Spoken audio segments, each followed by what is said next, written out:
संत रामपाल जी महाराज एक ऐसे महान संत जिन्होंने अपनी सतभक्ति, तत्व ज्ञान, करुणा और सेवा के बल पर समाज में नई मिसाल कायम की है। संत रामपाल जी महाराज की अगुवाई में उनके सभी सतलोक आश्रमों से समाज कल्याण के अद्भुत कार्यों ने समाज को सुनहरे भविष्य की एक नई उम्मीद दिखाई है। संत रामपाल जी महाराज से नाम दीक्षा लेने के बाद लाखों लोगों की लाइलाज बीमारियां जैसे कैंसर, एड्स आदि ठीक हुई। संत जी के ज्ञान से प्रेरित होकर उनके अनुयायियों ने लाखों यूनिट रक्तदान किया। संत जी ने लाखों बहन बेटियों का दहेज मुक्त विवाह करवाया।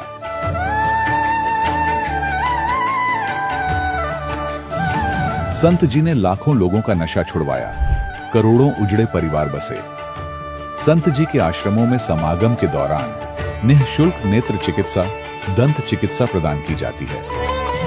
संत रामपाल जी महाराज द्वारा समय समय पर पर्यावरण संरक्षण के उद्देश्य से बड़े स्तर पर वृक्षारोपण किया जाता है। संत जी ने जरूरतमंदों को तत्काल राहत पहुंचाने के लिए एम्बुलेंस सेवा शुरू की। संत जी अपने अनुयायियों को देहदान के लिए प्रेरित करते हैं, जिससे मानवता की सेवा और चिकित्सा क्षेत्र में सुधार हो सके। संत रामपाल जी महाराज के सभी आश्रमों में हर रोज निःशुल्क भंडारा आयोजित किया जाता है, जहां हर वर्ग, हर जाति और हर धर्म के लोग एक साथ बैठकर भोजन करते हैं।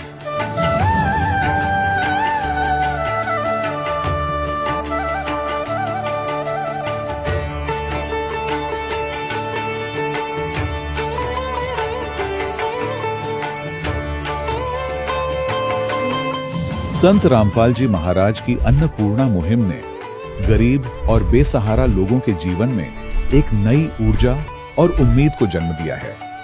घर घर खाद्य सामग्री और जरूरी मदद पहुंचाकर संत रामपाल जी महाराज ने लोगों को दुख और मजबूरी से लड़ने की ताकत प्रदान की है।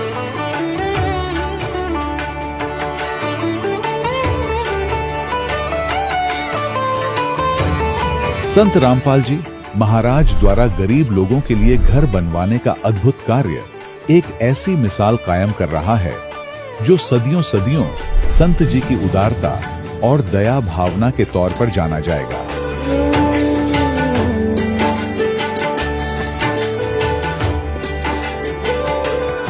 संत रामपाल जी महाराज के आश्रम में हजारों बुजुर्गों को सम्मान और प्यार के साथ जीवन जीने का अवसर मिलता है।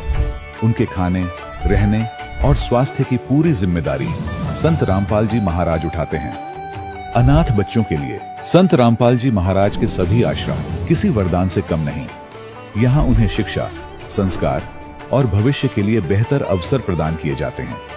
चाहे बाढ़ हो, भूकंप या महामारी, संत रामपाल जी महाराज और उनके अनुयायी हमेशा ही जरूरतमंदों के लिए सबसे आगे खड़े रहते हैं। कोविड महामारी के दौरान संत रामपाल जी महाराज के आश्रमों से करोड़ों लोगों के लिए भोजन, दवाइयां और जीवन रक्षक सामग्रियां उपलब्ध कराई गई। चाहे गरीब की मदद हो या किसी शोषित और पीड़ित वर्ग के हक और सम्मान की लड़ाई, संत रामपाल जी महाराज ने हमेशा ही उनकी दबी आवाज को सरकारों तक पहुंचाया है और उन्हें उचित न्याय दिलवाने में अहम भूमिका अदा की है। समाज में आध्यात्मिक और सामाजिक मूल्यों के प्रति जागरूकता लाने में संत रामपाल जी महाराज हर कदम पर मानवता के सच्चे सेवक साबित हुए हैं। संत रामपाल जी महाराज का जीवन हमें सिखाता है कि सच्ची सेवा वही है जो निस्वार्थ भाव से की जाए। आइए हम भी इस महान सेवा के कार्य में इस महान संत से जुड़ें और संत रामपाल जी महाराज से नाम दीक्षा लेकर अपने जीवन को धन्य बनाएं।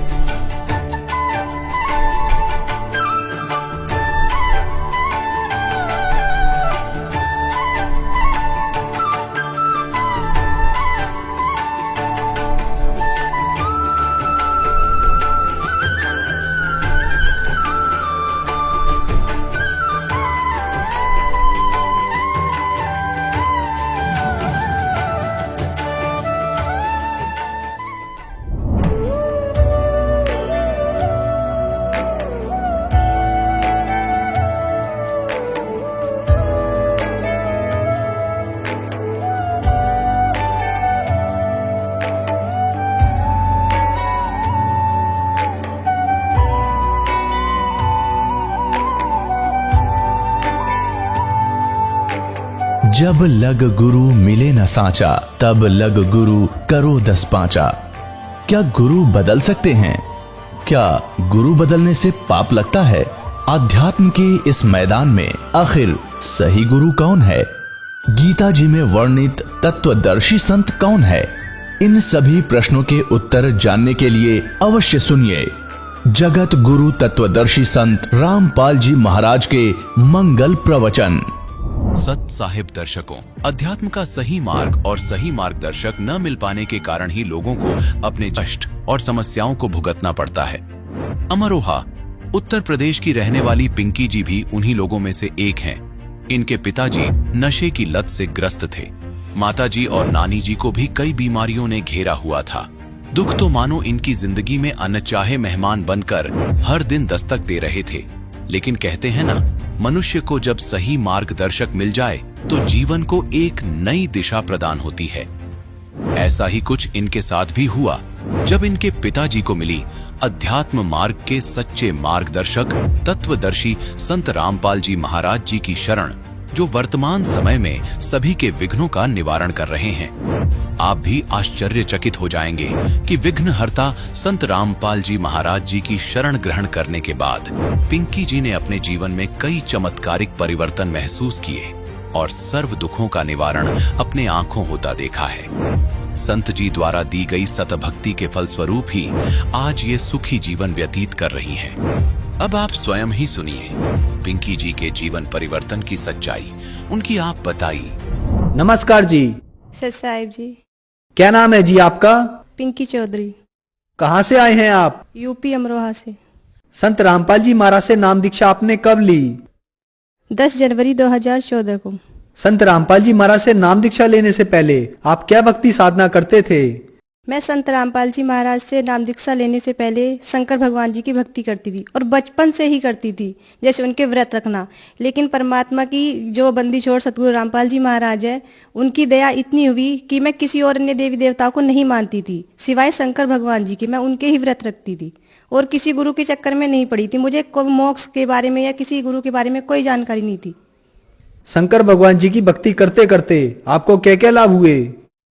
लाभ पहले तो कुछ नहीं पता था कि इनसे ये लाभ भी दे सकते हैं या नहीं दे सकते, लेकिन मुझे कोई लाभ नहीं हुआ है। जो मेरी मम्मी पापा थे, मेरे पापा जी बहुत ड्रिंक करते थे, मम्मी इतनी बीमार रहती थी, बहुत ज़्यादा बीमार रहती थी, लेकिन उनसे कोई लाभ नहीं हुए। मैं यही सोचती थी, हे शंकर भगवान जी मेरे पापा की ड्रिंक छुटवा दो, हमारी आर्थिक स्थिति सही हो जाएगी, लेकिन कोई लाभ नहीं हुआ मुझे। संत रामपाल जी महाराज के बारे में जानकारी आपको कहाँ से मिली? मेरे मामा जी हैं, वो संत रामपाल जी महाराज जी से नाम दीक्षा लेकर गए हुए थे। उन्होंने मुझसे कहा था, क्योंकि मैं अपने मामा जी के घर पे गई हुई थी, गर्मी की छुट्टी थी। वो सत्संग सुनते थे बंदी छोड़ सतगुरु रामपाल जी महाराज जी का। तो जब वो सत्संग सुनते थे, हम सीरियल देखते थे। हम बोलते थे कि भैया आप क्या देखते हो, ये हमें अपने सीरियल देखने दो, ये तो रोज ऐसे ही दिखाते हैं, एक ही पुस्तक को खोल के बार बार दिखाते हैं, पता नहीं आप क्या देखते हो। तो वो कहते थे, पागल तेरी समझ में नहीं आएगा, जब जिस दिन तू नाम लेगी ना, तुझे ज्ञान होगा, तब देखना, तू भी रोए करेगी। तो मैंने बोला नहीं नहीं ऐसी कोई बात नहीं है।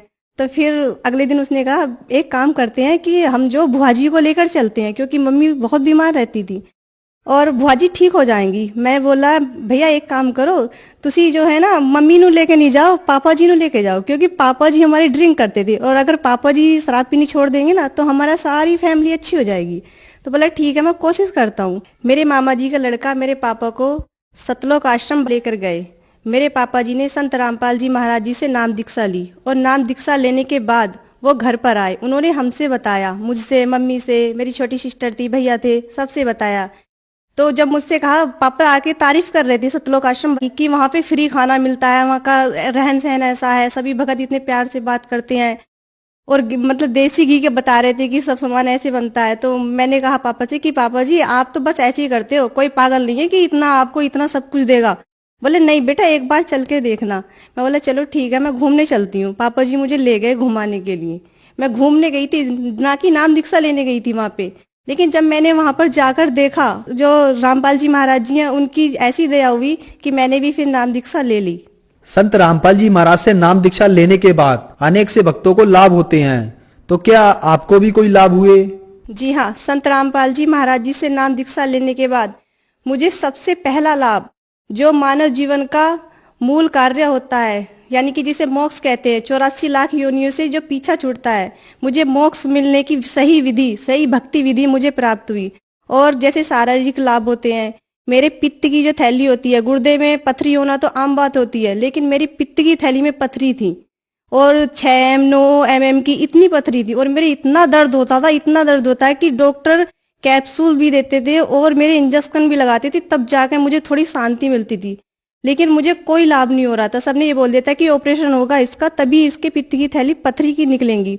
लेकिन मैंने संत रामपाल जी महाराज जी से सिर्फ प्रार्थना की थी कि गुरुजी मेरे ऐसे ऐसे पथरी हैं, तो संत रामपाल जी महाराज जी की मात्र आशीर्वाद से ही मेरी वो पथरी, आज 3 साल हो चुके हैं, मेरे ना ही कोई दर्द है ना कोई पथरी है, बिल्कुल कुछ भी नहीं है। और मेरे पापा जी जो ड्रिंक करते थे, ना ही वो ड्रिंक करते हैं। मेरी मम्मी, उनकी हालत इतनी खराब रहती थी, वो भी बिल्कुल सही है, आज अच्छे से काम करती हैं, चलती फिरती हैं, आराम से चलती हैं। और मेरी नानी जी हैं, मेरी नानी जी को शुगर की बीमारी, गठिया बाई, मेरी नानी जी की टांगों में भी इन्फेक्शन था, वो चल नहीं पाती थी। उनके लिए एक स्टिक बनी हुई थी, डॉक्टर ने दे दी थी, वो उनसे ही चलती थी और हम पकड़ पकड़ के लेके जाते थे उन्हें। लेकिन संत रामपाल जी महाराज जी से नाम दीक्षा लेने के बाद आज वो बिल्कुल सही हैं। अगर किसी को विश्वास नहीं आए तो मेरी नानी जी भी मेरे साथ है, आप देख सकते हैं, ये मेरी नानी जी है जो आज बिल्कुल सही सलामत आपके सामने खड़ी हैं। नमस्कार जी। सत्साई जी। जैसा कि आपकी बेटी ने बताया कि आपको शुगर की बीमारी थी, गठिया की बीमारी थी, आप चल फिर नहीं सकते थे, तो क्या ये सच है? हाँ जी, ये सच है। मुझे गठिया बाई भी थी और मुझे शुगर भी था और मेरी टांगों से बेकार हो गई थी, बस खाट पर पड़ी रहती थी, उठा उठा कर ये रखती थी मुझे। आज मैं बिल्कुल सही हूँ, सिर्फ सतगुरु रामपाल जी महाराज के आशीर्वाद से ही सही हुए, उनसे प्रार्थना लगाई थी। संत रामपाल जी महाराज से नाम दीक्षा लेने के बाद आपको बहुत लाभ प्राप्त हुए, आप भगत समाज को क्या संदेश देना चाहेंगे? जी, मैं भगत समाज से हाथ जोड़कर प्रार्थना करना चाहती हूँ कि जो आप दर दर की ठोकरें खाते हैं, कोई शिव जी की भक्ति करता है, कोई किसी और की भक्ति करता है, तो आइए और संत रामपाल जी महाराज जो हरियाणा में बैठे हुए हैं, जैसे हमारे परमात्मा कहते हैं कि पूरा पश्चिम उत्तर दक्षिण फिरदा दाने दाने नू, सर्वकला सतगुरु साहिब दी हरियाणे हरियाणे नू। तो परमात्मा हरियाणा में आए हुए हैं, उन्हें पहचानो। क्योंकि आज जो शिक्षित समाज है, पहले तो ये धर्म गुरु हमारा बेवकूफ बनाते थे, हमारे जो दादा परदाता है वो पढ़े लिखे नहीं थे, लेकिन समाज तो शिक्षित है। हमारे जो सदगुरु रामपाल जी महाराज जो वेद शास्त्र खोलकर बता रहे हैं कि भगवान कौन है, उसकी पहचान करो। और सभी शास्त्र यही बताते हैं कि जो कबीर साहब है वो पूर्ण परमात्मा है। हमारी गीता जी प्रमाण के साथ बता रही है कि जो कबीर साहब है वो ही पूर्ण रूप से पूर्ण भगवान है, पूर्ण ब्रह्म वही है। सभी से मैं हाथ जोड़कर प्रार्थना करना चाहती हूँ कि संत रामपाल जी की शरण में आओ और उनसे नाम दीक्षा लेकर अपना कल्याण करवाओ। धन्यवाद जी। सत साहिब। दर्शकों, अभी आपने सुने संत रामपाल जी महाराज से दीक्षा प्राप्त करके सुखी हुए भक्त के अनुभव। अब देखिए जगत गुरु तत्वदर्शी संत रामपाल जी महाराज के मंगल प्रवचन। इतना बड़ा सेठ मन में आई कि तीर्थों का भ्रमण किया जाए। उस समय परमात्मा जिस समय मिले उनकी एज भी 60-62 के आसपास हो चुकी थी। साधना उद्देश्य से तीर्थ भ्रमण करने के लिए अपनी धर्मपत्नी की राय ली। उनकी धर्मपत्नी का नाम आमीना था। उससे आज्ञा लेकर के वो चल पड़ा कि मैं तीर्थ भ्रमण करना चाहता हूं। तो जैसे भी आज्ञा लेकर चल गए। भ्रमण करते करते वो मथुरा के अंदर उस स्थान पर पहुंच के जहां पर यह माना जाता था कि यहां पर हमारे बाल गोपाल श्री कृष्ण भगवान जब यहां रहा करते मथुरा में, इस सरोवर में स्नान किया करते थे। और फिर वहां जाकर के एक गिरिराज बोलते हैं, जिसको भगवान श्री कृष्ण ने उठाया था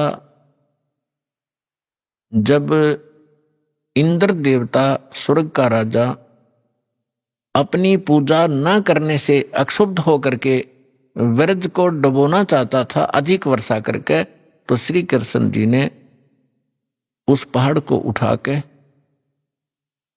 और पूरे ब्रज पर फैला दिया था। वर्षा खूब हुई थी और इंद्र थक गया था वर्षा कर करके। और वो कुछ बिगाड़ नहीं सका ब्रज का, तब उसने अक्षमा याचना की थी। तो उस स्थान पर भ्रमण करके, उस गिरिराज की परिक्रमा करके हम अपना मोक्ष मानते थे। उस सरोवर में स्नान करके हम मोक्ष मानते रहे। इसी उद्देश्य से धर्मदास साहिब जी भटक रहे थे, वहां पहुंच गए। सुबह सुबह उठे, उस सरोवर में स्नान किया जिसमें जल अधिक था नहीं, क्योंकि हम उसमें नहाना इसलिए उचित समझते रहे कि इससे मोक्ष होगा, चाहे गारा भी क्यों ना हो, उसमें कीचड़ भी क्यों ना हो, हमें तो भगवान चाहिए। लेकिन परमात्मा कहते हैं, कबीर इस संसार ने समझाऊं कै बार, और ये पूछ पकड़ कर भेड़ की और उतरा चाहे पार। गरीबदास जी कहते हैं कि भेड़ पूछ को पंडित पकड़े, ये भादो नदी विहंगा, गरीबदास व भवजल डूबे, जिन नहीं साध सत्संगा। जिनको संत नहीं मिलते, सत्संग नहीं मिलता, तो वो भवजल के अंदर ऐसे डूब जाते हैं जैसे भादो के अंदर नदियां, भादो महीने में बहुत जबरदस्त वर्षा होती थी और सभी दरिया बहकर चल पड़ती थी, फुल स्विम पर ओवरफ्लो हो करने को हो जाती थी। और उस समय कोई ये कहे दरिया पार करने के लिए भेड़ की पूंछ पकड़ तुझे पार कर देगी, नहीं, उसका ये साधन नहीं है पार होने का। पार होने के लिए नौका, लीक प्रूफ नौका हो और उसका चालक ट्रेंड हो, तब वो पार होंगे। ये साधन है प्रॉपर। और जो साधनाएं आप कर रहे हो, परमात्मा बताया करते थे कि ये तो भेड़ की पूंछ पकड़ा रखी तुम्हारे कोई नकली गुरुओं ने, तुम्हें डबोएंगी, तुम भौजल में डूब जाओगे, ऐसे चक्रव्यूह में फंस जाओगे, 84 लाख योनियां भोगोगे, तुम्हें समझ में नहीं आएगा। उस तालाब में स्नान करके उसी से जल का लोटा भर के और भगवान की मूर्ति को स्नान कराया। स्नान करा करके नए वस्त्र पहना करके पुराने वस्त्र थैले में डाल दिए, बाद में धोऊंगा। और एक स्थान लीप के वहां भगवान की मूर्ति रखी, गाय के गोबर से और मिट्टी मिलाकर लीपते थे, उसे स्वच्छ बनाते थे। और उस पर सुंदर स्वच्छ कपड़ा बिछाकर उस पर बैठ के पहले भगवान की वो कर्मकांड किया, उनके कपड़े बदलवाए, स्नान कराया, मुकुट माला रख के कंठी माला पर आकर बैठ गए। फिर लगे गीता का पाठ करने। और उसी समय परमात्मा बनारस में आए हुए थे। वैसे तो वो एक सेकंड के अंदर, सेकंड के भी कुछ फ्रिक्शन में जहां चाहे पहुंच जाए अपने पूरे ब्रह्मांडों में, एक सेकंड फ्रिक्शन ऑफ सेकंड, और असंख्य रूप बना ले, वो समर्थ है। तो परमात्मा वहां एक जिंदा महात्मा के रूप बनाकर वहां पहुंच गए। अब जिंदा महात्मा मुसलमानों में अधिकतर होते हैं जो काला और कोट पहनते हैं और सिर पर काला ही एक टोप होता है, जैसे गोल गोल से चोटे वाला। ओवरकोट घुटनों से नीचे तक होता है और एक अंडरवियर पहनते हैं, लंगोट, और दाढ़ी और मूछ रखना, सिर पे बाल रखना, ये उनकी पहचान। उनको जिंदा महात्मा कहा करते थे। और जिन भी महापुरुषों को मिले हैं इस वर्तमान में, आदरणीय धर्मदास साहिब जी को, आदरणीय मुल्कदास साहिब जी को, आदरणीय नानक साहिब जी को, आदरणीय दादू साहिब जी को, आदरणीय गरीबदास साहिब जी को, आदरणीय घीसा दास साहिब जी को, इन सब को ये मिले हैं जिंदा महात्मा के रूप में। आदरणीय रामानंद जी को मिले हैं, वो उस समय जो प्रगट थे, 5 वर्ष की आयु का शरीर दिखा रहे थे, उस में मिले। तो इनको सभी को जिंदा महात्मा के रूप में मिले हैं। दर जिंदे का रूप सैल वृंदावन कीनी, तहां मिले धर्मदास करते हैं बहुत अधीनी। भगत का एक गुण होता है कि बहुत प्यार से, विनम्र भाव से बात करता। जहां भक्ति की चर्चा चलती है तो परमेश्वर जाके थोड़ी दूरी पर बैठ के जिंदा महात्मा का रूप बनाकर, क्योंकि वो हिंदू थे और परमात्मा की वेशभूषा उस समय उस धर्मदास की दृष्टि से एक मुसलमान की थी, इसलिए उनकी क्रियाओं को दूर से देख रहे थे। जब धर्मदास जी ने सब क्रियाएं की और फिर लगा गीता का पाठ करने, जब परमात्मा 10 फुट की दूरी पर बैठ के रेत में अलग से वो अपना आसन उसन लगा कर बैठा है, तिलक लगा रखे, वैष्णो साधु की जो पहचान होती है, गले में एक तुलसी की एक मणिये की माला, कंठी बोलते हैं, वो पहन रखी, और वैष्णो संत जैसी वेशभूषा बनाकर वो बैठा। तो परमात्मा ने काफी सब कुछ सुना। धर्मदास जी ने सोचा कि एक मुसलमान भक्त, एक साधु, साधु भी भक्त ही होते हैं क्योंकि वो भगवान के लिए भटक रहे होते हैं। जितने भी आज संत बने हैं ये पहले भगत थे, और फिर नटपट का ज्ञान सुन लिया इधर उधर से, फिर इन थोड़े से मैच्योर हो गए, इन थोड़ी बहुत बोलने की शैली सुधार ली, और ये संत बन गए, बाकी श्रोता हो गए। सारा का खिचड़ी ज्ञान है ही आपके समक्ष है। तो परमात्मा सुनते रहे। धर्मदास जी ने सोचा बड़ी ध्यान से सुन रहा भाई, आज तो ये हो सकता है इसका ज्ञान समझ में आ जाए, इसका कल्याण हो जाए। अब जैसे गीता अध्याय नंबर 4 के श्लोक नंबर 25 से लेकर 30 तक यही फैसला दिया है गीता ज्ञानदाता ने कि जो भी जैसी साधना करा अपनी उस साधना को पापनाशक जानता है। पापनाशक मीन मोक्षदायक। पापनाश होंगे तो भी मोक्ष होगा। आगे यदि उसको पता हो या ठीक नहीं है तुरंत त्याग दे, कोई भी ना करे उस कार्य को। तो धर्मदास जी ये सोच बैठे थे कि हमारा जो धर्म है, हमारा जो धर्म है धार्मिक क्रियाएं, ये सर्वश्रेष्ठ हैं, मुसलमानों से श्रेष्ठ है। इस दृष्टिकोण से उसने देखी रुचि। तो उस दिन डेली जो गीता का पाठ करता था, उस दिन 7वें अध्याय का उसका नंबर था, उसमें से पढ़े, उसका हिंदी अनुवाद भी पढ़ा, फिर 8वां अध्याय भी पढ़ा, फिर 15वां भी पढ़ा, और भी कई चुने चुने से शब्द उसने श्लोक सुनाए और उसका व्याख्यान करके सुना। प्रतिदिन 1 घंटा साधना करता था, उस दिन 3 घंटे लगा दिए। और परमात्मा ऐसे करे जैसे बड़ा रुचि ले रही है। जब उन्होंने सब क्रिया कर ली तो परमेश्वर ने कहा कि हे महात्मा जी, देखो पुण्यात्मा, इस काल जालिम ने हमारे साथ कैसे जुल्म कर दिया। हमारे पिता ने हमारे निकटाने के लिए अब कैसे छल छिद्र करने पड़ते हैं, कैसे बहुरूपीय का काम करना पड़ता है।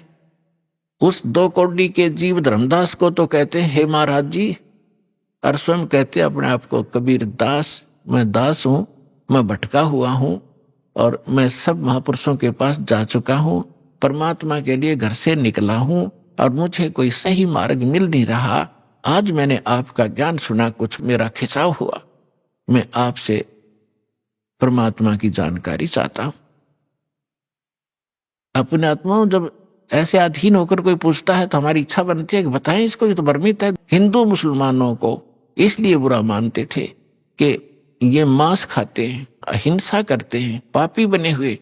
तो इस दृष्टिकोण से उन्होंने समझाया कि इसके पाप बच जाएंगे यदि हमारे धर्म को स्वीकार कर लेगा। तो धर्मदास जी ने कहा कि कैसा लगा ज्ञान, कि बस पूछो मत, गदगद हो गया हूं। कबीर परमात्मा बोले, और मैं दीक्षा लेना चाहता हूं आपसे। मालिक को पता था कि इतना बुद्धिमान है, ये ऐसी गलती करेगा नहीं। तो धर्मदास जी ने कहा, देखो जी, मैं तो भक्त हूं और मेरे गुरु जी हैं रूपदास जी, वैष्णव परंपरा से मेरा संबंध है। हम राम कृष्ण की पूजा किया करते हैं, और मैं उनसे दीक्षा दिला सकता हूं आपको। मैं दीक्षा का अधिकारी नहीं हूं। यदि कोई अनधिकारी दीक्षा देता है वो यूजलेस होती है, और वो स्वयं भी दोषी होता है, और सामने वाले को भी, शिष्य को भी कोई लाभ नहीं हो सकता। इसलिए मैं आपको दीक्षा नहीं दे सकता, आप मेरे गुरु जी के पास चलिए। अब परमात्मा ने कहा, ठीक है, मैं आपके गुरु जी के पास चलूंगा, मुझे तो दीक्षा चाहिए, मोक्ष चाहिए, लेकिन उससे पहले मेरी कुछ शंकाएं हैं, उनका समाधान चाहूंगा। हाँ बोलो बोलो। धर्मदास जी बोले, बोलो बोलो, क्या शंका है? एक तो मुझे बताओ कि मैंने क्या क्या क्रिया करनी पड़ेंगी और क्या नहीं करनी पड़ेंगी। धर्मदास जी ने बताया कि देखो, जीव हिंसा नहीं करनी, महापाप होता जीव हिंसा करने का, और जो जीव हिंसा करते हैं वो कभी मोक्ष प्राप्त नहीं कर सकते, वो आजीवन भटकते रहते हैं, चाहे बेशक भक्ति करो। परमात्मा बोले, ठीक है, मैं त्याग दूंगा, कुछ नहीं करूंगा। फिर कहा कि हमारे गुरुजी नाम देते हैं रामकृष्ण का, दशमा भी बोल रहा था हरे राम हरे कृष्ण कृष्ण कृष्ण हरे हरे। ये लाभ जब देंगे जब आप उनसे ले लोगे, अपनी मर्जी से करने से कोई लाभ नहीं होगा। बोला ठीक है जी। परमात्मा बोले बहुत अच्छा। और 68 तीर्थ करने होते हैं, मैं 68 तीर्थ कर करके आया हूं, और ये मैं आज मथुरा में और आगे जाऊंगा, अभी कर रहा हूं, उसी भ्रमण पर निकला हूं। एकादशी का व्रत करता हूं मैं, गुरुजी ने बता रखी है, और राम कृष्ण का जाप जपा करते हैं। तो परमात्मा ने पूछा कि ये जो आप पढ़ रहे थे कौन सा ग्रंथ है? कि ये श्रीमद् भगवत गीता है। ये ज्ञान किसने लिखा है? कि भगवान ने खुद बोला है। श्री कृष्ण को भगवान मान रहे थे। बहुत अच्छा, ठीक है। तो भगवान ने, अभी आप पढ़ रहे थे कौन से अध्याय तो मैं बता नहीं पाऊंगा आपको, लेकिन अभी आप कह रहे थे कि अब दास आपको बताएगा जब आप समझोगे। भगवान की उनकी वार्ता एक गोलमोल थी, लेकिन अब प्रमाणित करना पड़ेगा उन्होंने कौन से शब्द बोले थे। गीता अध्याय नंबर 8 के श्लोक नंबर 13 में श्रीमद् भगवत गीता जो आप पढ़ रहे थे उसमें लिखा है कि ओम इति एकाक्षरम ब्रह्म विहारण माम समरण ये परियाति तजन देहम सयाति परमाम गतिम। मुझ ब्रह्म का, गीता बोलने वाला कह रहा है, मुझ ब्रह्म का केवल एक ओम मंत्र है, यही बस, ये एक अक्षर है। और इसका अंतिम सांस तक स्मरण करता हुआ जो शरीर त्याग कर जाता है वो परम गति को प्राप्त होता है। अच्छा, एक बात और पूछूंगा मैं आपसे कि मैं साधना करूंगा, राम और कृष्ण के जो जाप बताएंगे गुरुजी वह करनी पड़ेगी, लेकिन क्या ये इस गीता में लिखे हैं? कि बोला नहीं, ये गीता में नहीं लिखे हैं। तो परमात्मा ने कहा कि एक किसान का विवाह हुआ और काफी एज्ड हो गया, उसका कोई संतान नहीं हुई। जब वो लगभग 60-70 वर्ष का हो गया तब उसको पुत्र प्राप्त हुआ, 60 वर्ष की आयु में। अब उसने सोचा किसान ने कि मैं कभी भी मृत्यु को प्राप्त हो सकता हूं और मेरे पुत्र को अनुभव है नहीं कृषि का, अभी ये बालक है, इसलिए मैं अपना अनुभव लिख देता हूं। उसने एक पैड पे, एक डायरी में, बही होती थी पहले, बही बोलते थे, उसमें सारा अनुभव लिख दिया। कौन सी क्रॉप, फसल कौन से सीजन में और कितनी बार जमीन को बहाकर संवार कर बोनी चाहिए, कितना उसमें प्रति बीघा बीज डालना चाहिए, कितने कितने समय पर उस पर पानी देना चाहिए, सिंचाई करनी चाहिए, कब उसमें खाद डालना चाहिए, और कैसी स्थिति होगी जब वो परिपक्व होगी, उसकी ये स्थिति होगी तब उसको काट कर उसको भूसा अलग करके घर ले आना चाहिए, फिर उसे रोटी बना के खानी चाहिए। वो सारा कुछ लिख दिया। धर्मदास जी सुन रहे, हाँ जी ठीक है, फिर ठीक है। और फिर उस पिता की मृत्यु होगी और पिता ने कहा था, बेटा यदि मेरी मृत्यु हो जाए तो आप, मेरा अनुभव इसके अंदर लिखा है, इसको पढ़ना और इसके अनुसार अपनी कृषि खेती करना। अब वो बेटा क्या कर रहा है? पिताजी ने बताया था गेहूं बोने के लिए बो रखी है भांग उसने। पिताजी ने बोला था कि इसमें अरहर की दाल बीजना, उसने बीज रखा वहां पर घास दतूरा। तो क्या वो किसान का पुत्र धनी हो जाएगा या वो वस्तु प्राप्त कर लेगा? उसका पिता बता के गया था कि नहीं, ऐसा कभी नहीं हो सकता। धर्मदास जी उत्तर दे रहे, क्या तो महामूर्ख है, मूर्ख है, वो तो वही करना चाहिए जो पिताजी ने उसमें अनुभव लिखा है। परमात्मा बोले, गीता का ज्ञान आप बताते हो, भगवान ने बोला। आखा जी, और भगवान ने इसमें लिखा नहीं, जो मंत्र जाप आप करते हो, जो क्रियाएं आप करते हो, व्रत रखते हो, 6 अध्याय के 16वें श्लोक में व्रत को भी बना किया। आप एकादशी के दिन भूखे मरते हो, तो आप उस किसान के पुत्र से कम है क्या? शतब्द हो गया धर्मदास, क्योंकि पुण्यात्मा पहली बार चाहे कितनी सच्ची बात समझा दे पर अंदर स्वीकार्य नहीं होती, उसका रिएक्शन होता है। और लेकिन वो जख्म बना देती है अंदर, ऊपर से चाहे वो कितना बड़बड़ कर ले, लेकिन अंदर जगह बन गई। तो धर्मदास जी थोड़े से नाराज हुए। परमात्मा बोले, देखो जी नाराज ना हो, मैं तो एक शंका का समाधान चाह रहा हूं, आप मेरी शंका का समाधान नहीं करोगे तो कैसी बात बनेगी। धर्मदास चुप हो गया और मन में यह सोच रहा कि तो मुसलमान है, ऐसी बात करेगा ही करेगा। चुप हो गया, मुंह फेर लिया। थोड़ी देर फिर परमात्मा ने कहा कि देखो मेरी बात का प्रश्न का उत्तर तो दो, तभी तो मैं मानूंगा, मेरी गलती हो तो क्षमा करो। परमात्मा ने कहा कि जिस सरोवर में आपने स्नान किया है और इसको मोक्ष मांगते हो, ये आपका तीर्थ स्थल है, इसके अंदर कितने जीव जंतु हैं? आपने स्नान किया, रगड़ रगड़ कर मार डाले करोड़ों, और देखिए लोटा भर के लाया था पानी का जिससे आपने ये स्थान लीपा है, इसमें कितने जीव जंतु देखो तेरे इस लोटे में देख ले। और तूने जो भगवान की मूर्ति के उस स्नान कराने के लिए छान कर लाया था, तू जब छाना था उसमें कितने जीव थे तेरे छालने में, वो सारे मर गए। और आप कहते हो जीव हिंसा नहीं करते। तो इतना कहकर परमात्मा अंतर ध्यान हो गए, उसकी अरुचि देखकर। अब धर्मदास जी को परमात्मा हृदय में छेद कर गया और पकड़ लिया दिल उसने। कहा भाई गीता में है नहीं राम डले ढोरे, हरे कृष्ण राधे श्याम सीता राम राम साधु राधे श्याम मिला दे। तो खा कही साधना 16वें अध्याय के 23वें श्लोक में 24वें श्लोक में गीता में परमात्मा ने बताया उसी दौरान।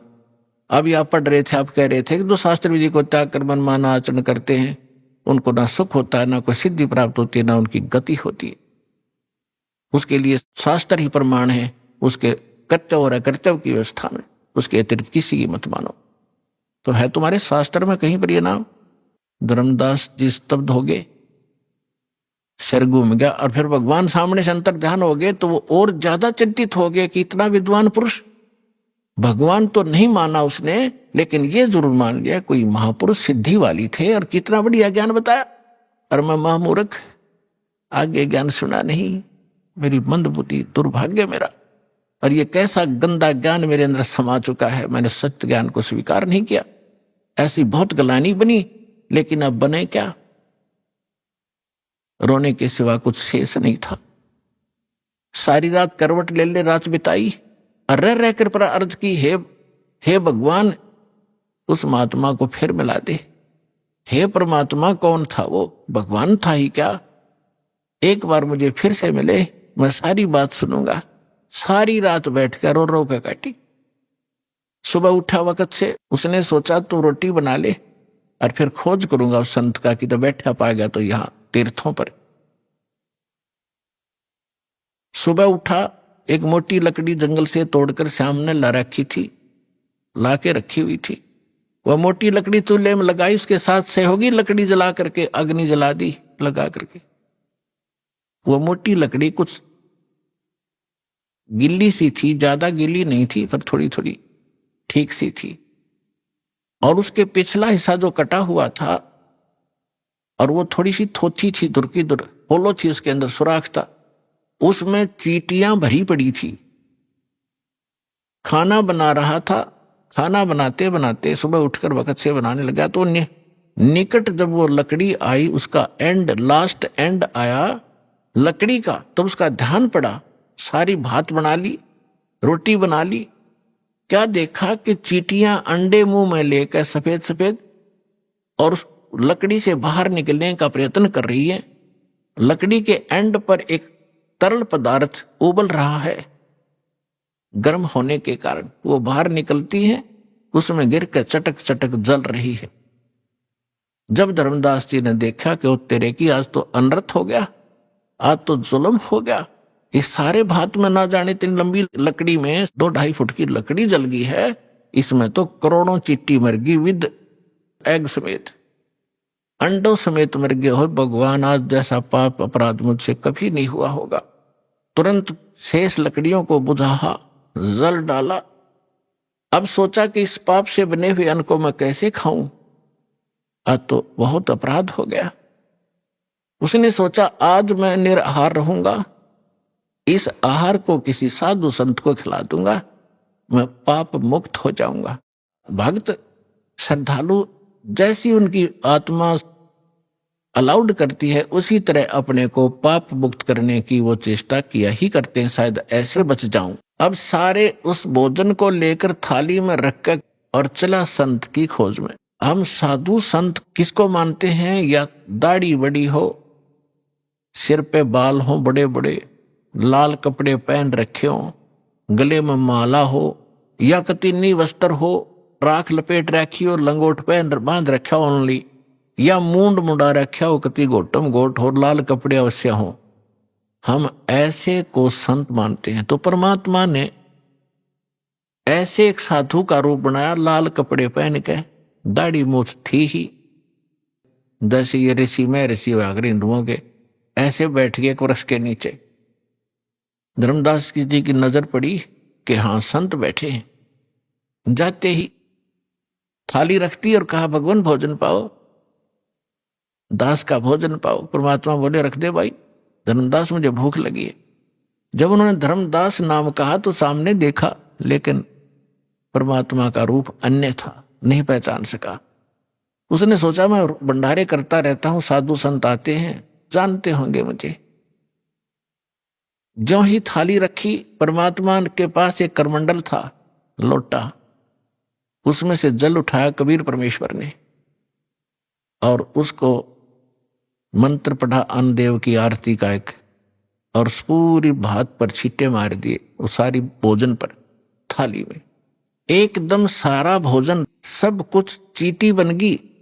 वह थाली काली होगी और अंडे मुंह में लेकर वो बाहर निकलने का प्रयत्न कर रही है। तो परमात्मा उसी रूप में हो गए जो पहले दिन वार्ता हुई थी, जिंदा वाले भेष में।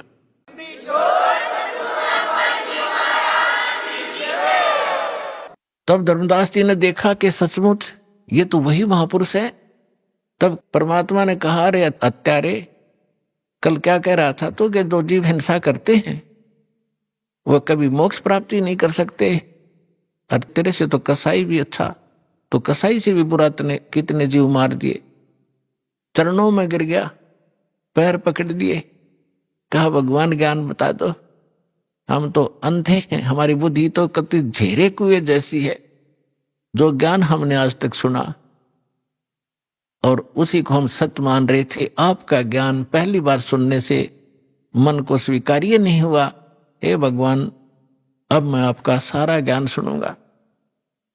तब परमात्मा उनको लगे बताने अपने आत्माओं, जैसे तुलसीदास जी ने लाखों वर्ष पहले घटी घटना रामायण वाली अपनी दिव्य दृष्टि से देखकर अपनी भाषा में उसको पुनः एज इट इज चित्रार्थ कर दिया, जो आज पूरे हिंदू समाज को मान्य है। घटना वही है, सिर्फ भाषा में अंतर कर दिया, कोई अंतर नहीं। इसी प्रकार परमेश्वर कबीर जी को प्राप्त होने के उपरांत परमेश्वर ने गरीबदास जी का ज्ञान योग खोल दिया। अब ये जो हमारी जो दिव्य दृष्टि है, ये समझो एक दूरबीन है जो दूरदर्शी होती है, सूक्ष्मदर्शी होती है, ऐसी दूरबीन समझो। और इसकी अक्षमता होती है, एक तो ऐसी दूरबीन होती है आधा किलोमीटर तक ही कुछ देख सकती है, एक ऐसी होती है नक्षत्रों तक तो देख लेती है यहां बैठे।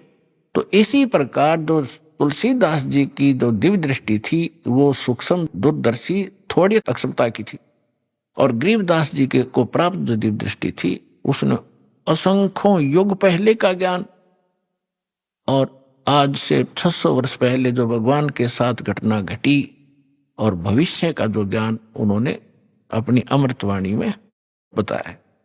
तो उसके आधार से आपको थोड़ा सा वर्णन करते हैं, क्योंकि महापुरुषों के मुख से उच्चरित वाणी और इस दास के मुख से आप तक पहुंचेगी तो ये एक असर करेगी न्यारा। जैसे एक तो वचन कहे एक सिंपल मैन कि यहां से बरवाला से लेकर जींद तक रोड बना दो, और एक का यहां का मुख्यमंत्री जनसाधारण मेरे जैसा से सारा दिन कहें जाओ अधिकारियों ने जाके कि ये वहां से वहां तक रोड बना दो, कभी नहीं बनेगा। और वो एक बार कहेगा, अगले दिन काम शुरू हो जाता है। इस प्रकार उसके वचन में शक्ति है। इसी प्रकार संत परमपिता का नुमाइंदा होता है, प्रतिनिधि होता है, उसके पास परमेश्वर की शक्ति होती है, उसके आदेश से वो काम शीघ्र होता है।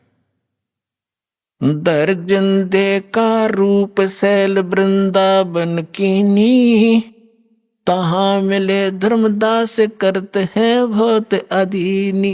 गरीबदास जी अपनी अमृतमयी वाणी में भगवान से प्राप्त उस दिव्य योग से, दिव्य दृष्टि से देखा हुआ एज इट इज बोल रहे, लिखवा रहे हैं। दास उसको सुना रहा है। बहुरंगी वरियाम कामनी कामी सोई, दर सतगुरु का रूप धनी उतरे हैं लोई।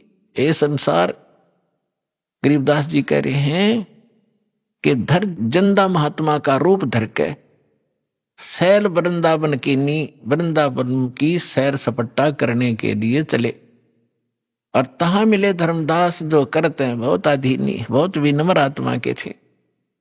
बहुरंगी वरियाम कामनी कामी सोई, बहुरंगी ना जाने किस रूप में कहां प्रकट हो जाता है।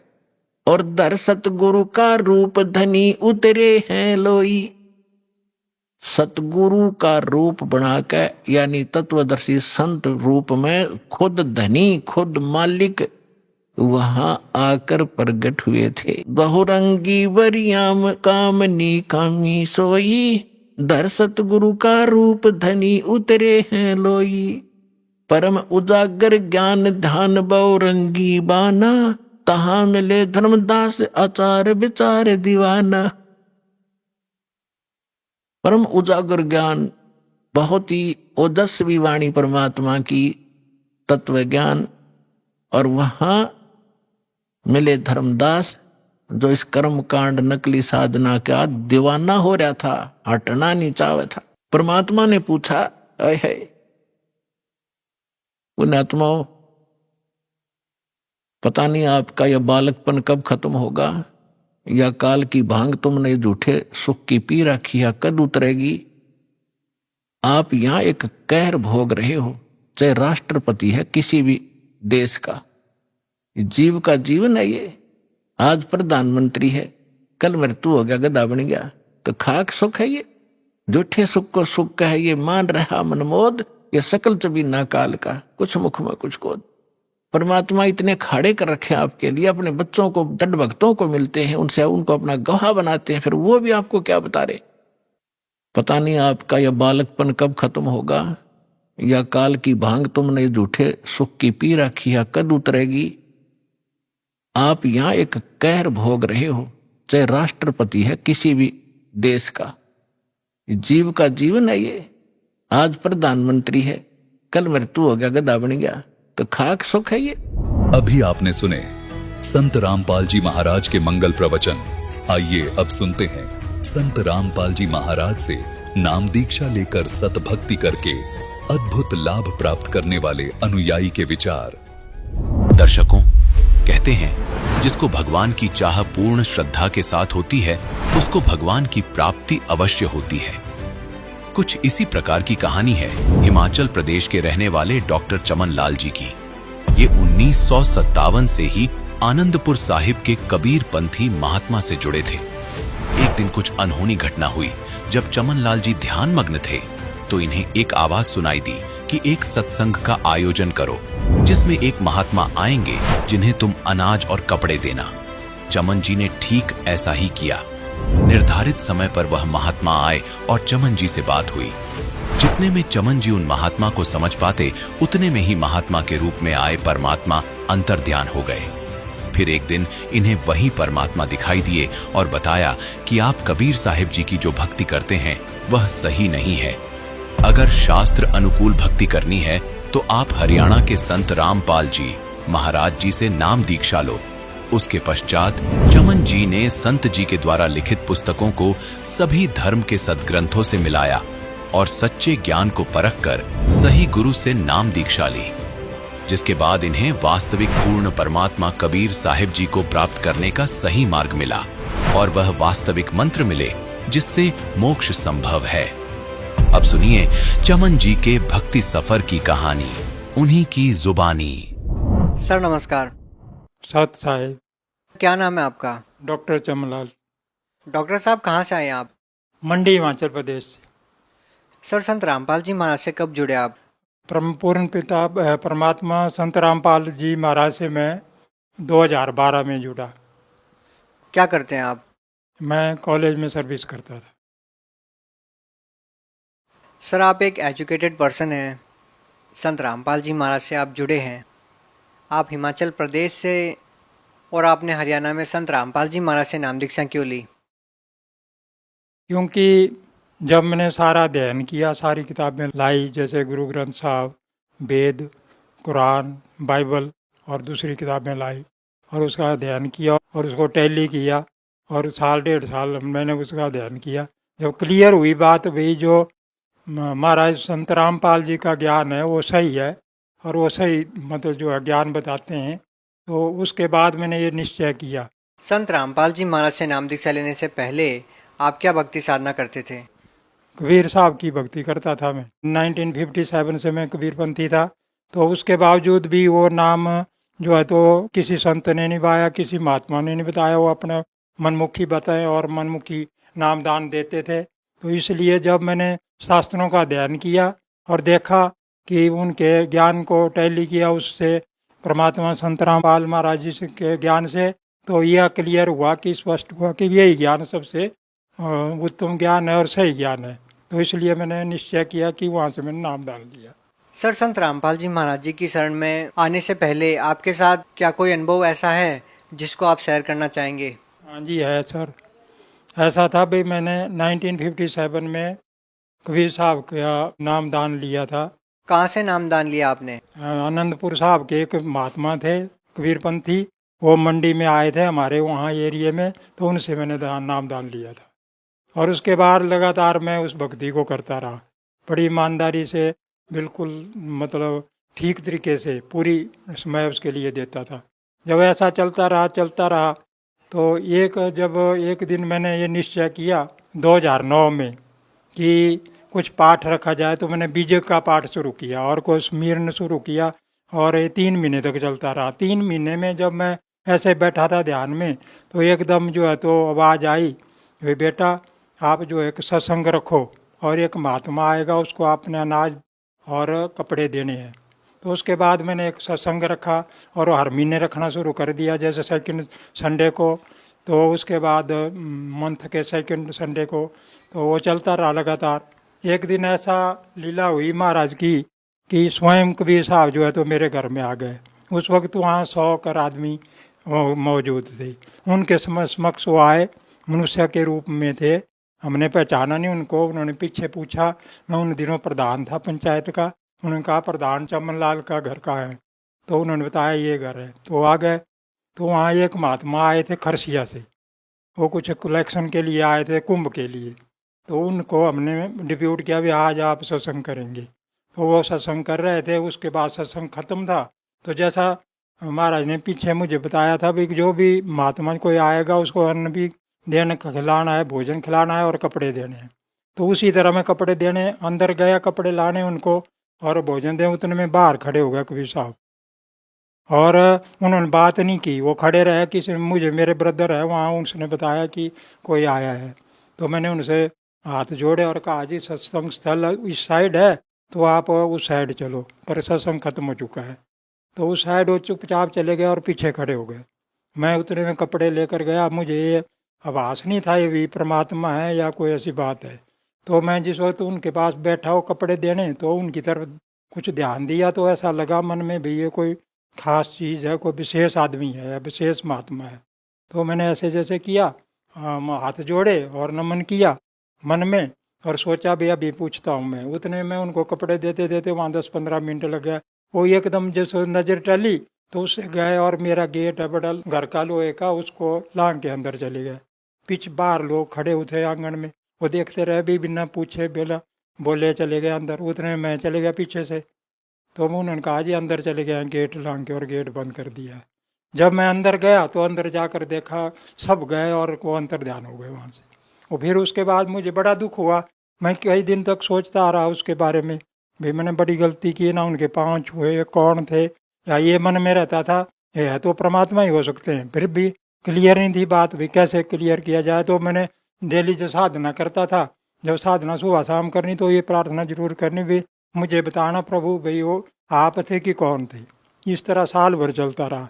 साल के बाद जो है तो एक दिन वो आ गए, और जैसे मैं साधना में बैठा था और सामने हम आ गए, उसी रूप में आए जो फोटो में होते हैं।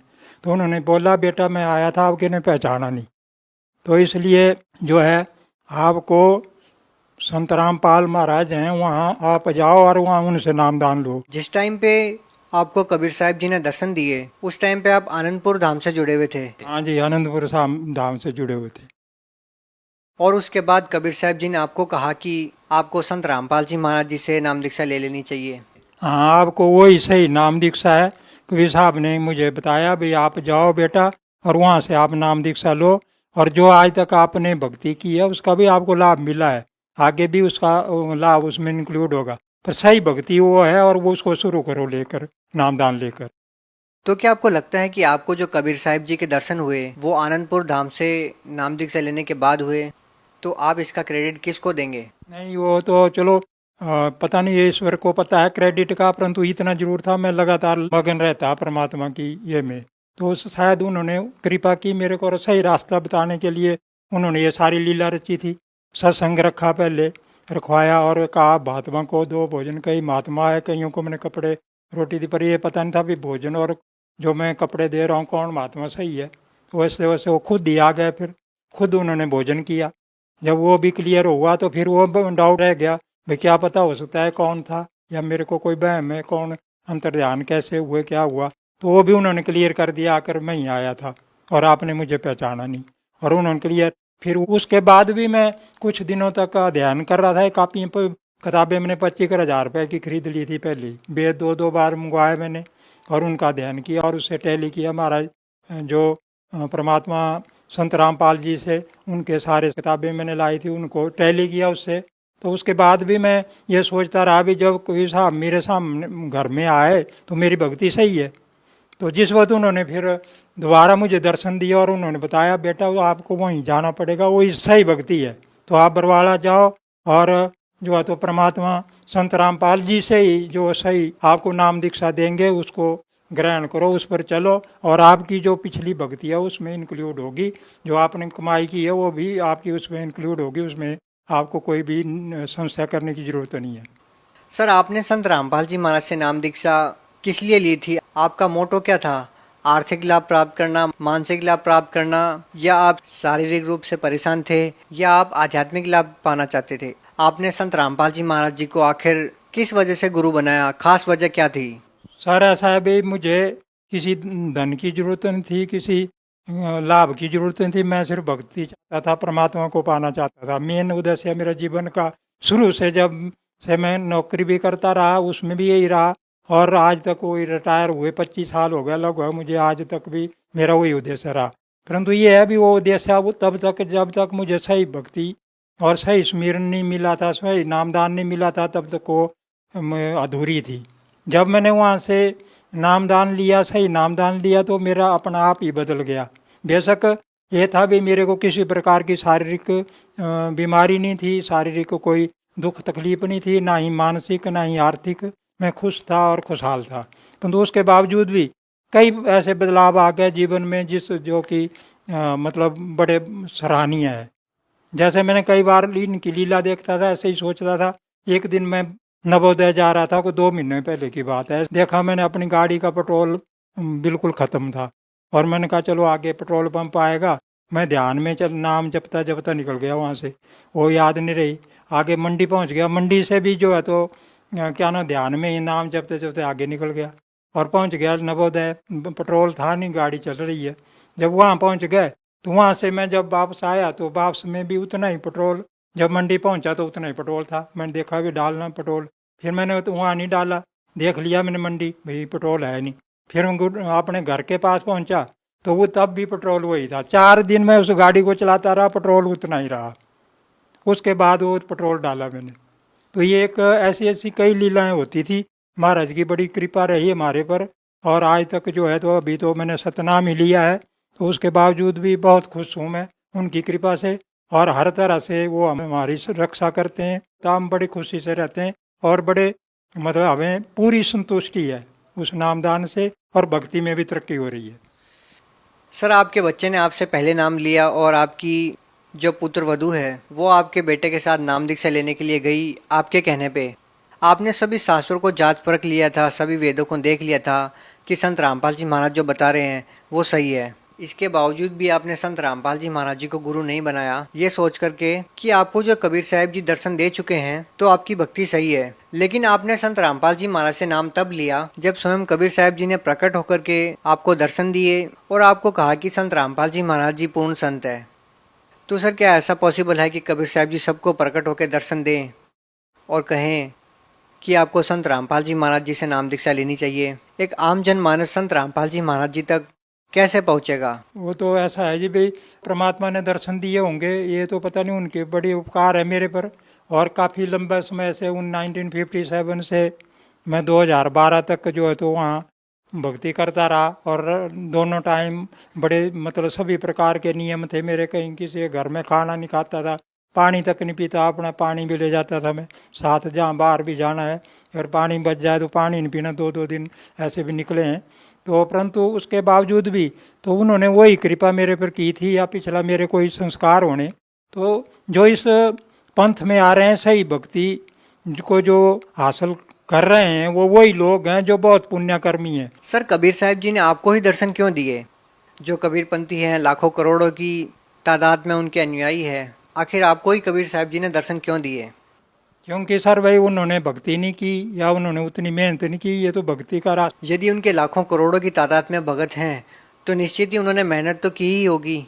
नहीं, उन्होंने तो अपना पंथ चमकाने के लिए की, उनको ये इससे कोई मतलब नहीं था भाई भक्ति करनी है। आपने क्या चमकाने के लिए भक्ति की? मैंने तो परमात्मा का सही तरीके से नाम लिया, जो बताया था रात दिन मैं उसमें लगा रहा, सारे नियम रखे, जो नियम बताए थे उन नियमों पर चला, कबीर साहब के ग्रंथ शास्त्र पढ़। क्या आपको लगता है कबीरपंथी जो अन्य संत हैं वो कबीर साहब जी के बताए अनुसार नहीं चल रहे? नहीं चल रहे हैं, क्योंकि वो उसको जानते नहीं, शास्त्रों को ही नहीं सही। आपको ऐसी कौन सी बात लगती है कि वो जितने भी कबीरपंथी संत हैं वो कबीर साहब जी के आदेश के अनुसार नहीं चल रहे? ऐसा कौन सा नियम वो भंग कर रहे हैं? कोई 2-3 बातें बताएंगे जो आपको लगती हो कि कबीर साहब ये बात बताते हैं और जो कबीरपंथी संत है वो उन बातों को फॉलो नहीं करते? सर साहब, सबसे मुख्य बात तो ये है कि उनका नामदान ही गलत है, वो कहीं शास्त्रों से नोट करके और लोगों को बताते हैं। नामदान तो पहले आपका भी गलत था, आपको भी दर्शन दिए, परंतु वो भक्ति की मेहनत की बात थी, सुमिरन जो है तो फल तो देता है। और क्या क्या गलती करते हैं? चलो, पहली गलती है कि नामदान गलत देते हैं, और क्या गलती है? और जो है तो उनका भक्ति करवाने का तरीका भी गलत है। भक्ति ही गलत है तो चलो तरीका तो छोड़ ही दीजिए, और क्या गलत करते हैं वो? और ऐसी कौन सी क्रियाएं हैं जो वो गलत करते हैं? और तो सर वे संसारिक क्रियाएं, जैसे वो संसार में कर्म कांड है उसके अनुसार चलते रहते हैं, जो कि बिल्कुल गलत है, जो कि भक्ति तो मानती नहीं उस चीज़ को। तो वो सबसे बड़ी गलती वो करते हैं कि वो संसार से भी उसके साथ भी रहना चाहते हैं और भक्ति कराना चाहते हैं, तो दोनों चीज़ें एक साथ नहीं चल सकती। सर, भगत समाज को क्या संदेश देना चाहेंगे? मैं सर भाई भगत समाज को यही संदेश देना चाहूँगा, भाई अगर आपने सही मायने में परमात्मा को पाना है या सही मायने में भक्ति करनी है, तो संत रामपाल महाराज जी जो हैं वो परमात्मा के अवतार हैं, वही जो आपको सही नामदान दे के आपको जो है सही भक्ति बताएंगे, उससे ही आपका कल्याण होगा। और हम सबको उसी वहाँ जाकर और उनके बताए हुए रास्ते पर भी तन मन धन से पूरी तरह मन अपने आप को न्यौछावर करके चलना चाहिए, तभी हमारा कल्याण हो सकता है। बहुत बहुत धन्यवाद आपका। Thank you sir.